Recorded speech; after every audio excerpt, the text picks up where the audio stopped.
여러분, 이번 주 원전 섹터에 충격과 기회가 동시에 찾아왔습니다. 한쪽에서는 한수원과 웨스팅하우스의 합작 논의가 완전히 무산됐고, 다른 한쪽에서는 두산에너빌리티가 아마존, 엑스에너지, 한수원과 함께 글로벌 SMR 협력의 한 가운데에 서게 됐습니다.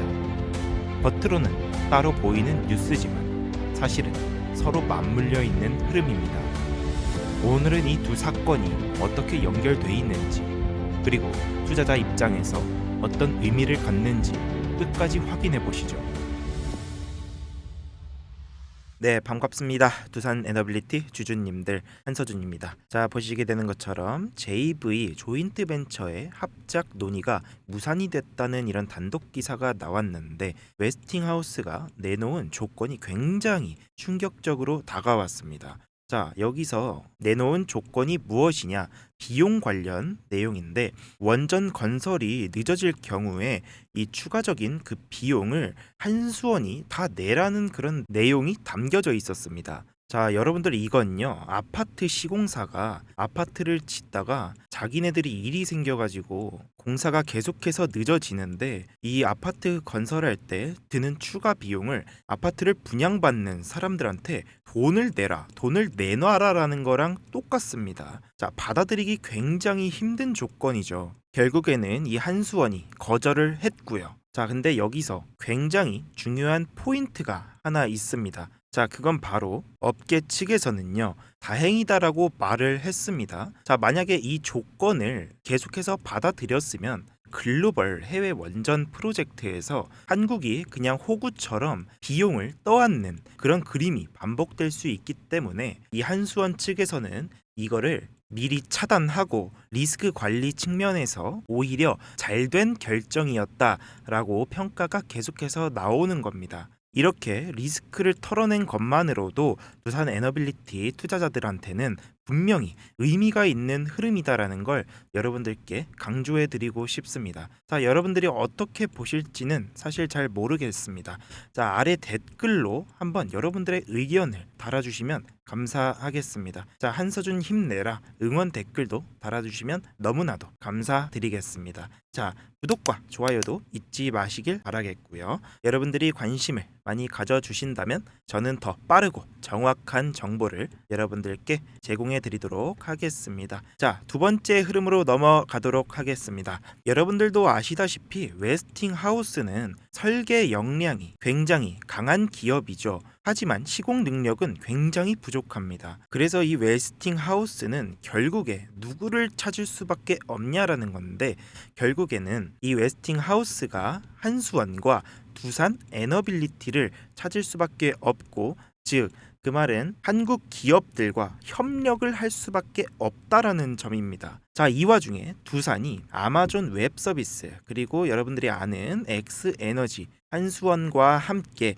5기가와트 규모의 SMR 사업 협력 MOU를 체결했었죠. 자, 며칠 전에 열린 한미 정상회담 비즈니스 라운드 테이블에서 이 MOU를 체결했습니다. 자, 이 말은 즉슨 AI 데이터 센터의 전력을 이 SMR로 공급을 하겠다는 미래 먹거리와 직결된 초대형 프로젝트라는 점을 여러분들이 아셔야 됩니다. 여러분, 이 5기가와트라는 게 여러분들한테는 감이 잘 안 오실 수도 있습니다. 자, 국제 에너지 기구 기준으로 해서 SMR에 대한 건설 단가는 킬로와트당 약 2,500에서 4,500달러까지 나옵니다. 자, 이를 단순 계산하면요, 5기가 협력은 약 12.5억 달러에서 22억 달러까지 나옵니다. 하나로 쉽게 설명해서 약 17조 원에서 30조 원까지 간다고 보시면 될 것 같습니다. 자, 굉장히 규모가 크죠. 단순한 구호가 아니라 실제 시장에서도 엄청나게 무거운 무게감을 가지고 있는 협력이라는 겁니다. 마치 글로벌 IT 기업이 신제품을 내놓는데 그 핵심 부품을 이 두산이 맡게 된 거랑 다름이 없다는 점을 여러분들이 꼭 인지해 주시고, 얼마나 큰 협약인지를 알아두셔야 됩니다. 이 포지션 자체가 두산의 위상을 보여주는, 두산 에너빌리티 주주님들한테도 자부심을 갖게 하는 협약이었다.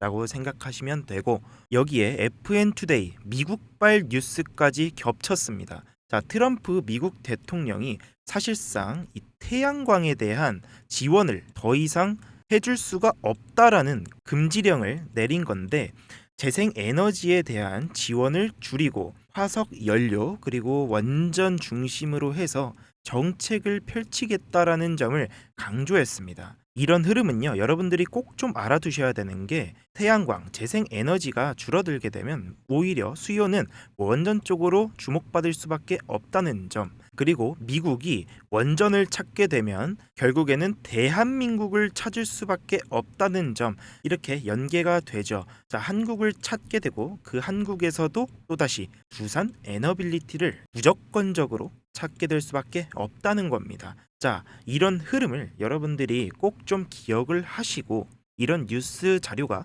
나올 때마다 두산 에너빌리티 투자자라면 인지는 하시고 계셔야 되는 부분입니다. 자, 정리를 해보도록 하겠습니다.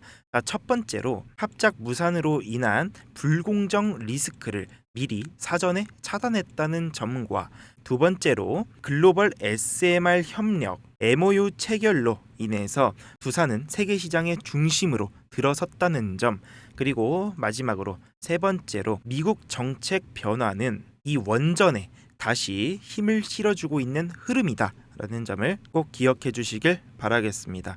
자, 단기적으로는요, 불확실성이 해소가 됐을 뿐더러 중장기적으로는 글로벌 원전 그리고 SMR 공급망에서 두산의 입지를 강화할 수 있는 구도가 마련이 됐다는 점 알아두시면 될 것 같습니다. 자, 여러분들은 이 상황을 단기 기회로 보시는지 아니면 장기 성장 스토리로 보시는지 투자자분들의 성향에 따라서 나뉘겠지만, 투자의 기준은 스스로 세워보시길 바라겠으나, 제가 드리고 싶은 말씀은 지금 이런 모멘텀 속에도 불구하고 아직 두산 에너빌리티 같은 경우에는 아직 박스권을 횡보하고 있기 때문에, 이 박스권 안에서 55,000원 부근만 이탈하지 않는다면 여러분들은 이 박스권 안에서 분할 매수를 하는 것을 추천드리는 바입니다.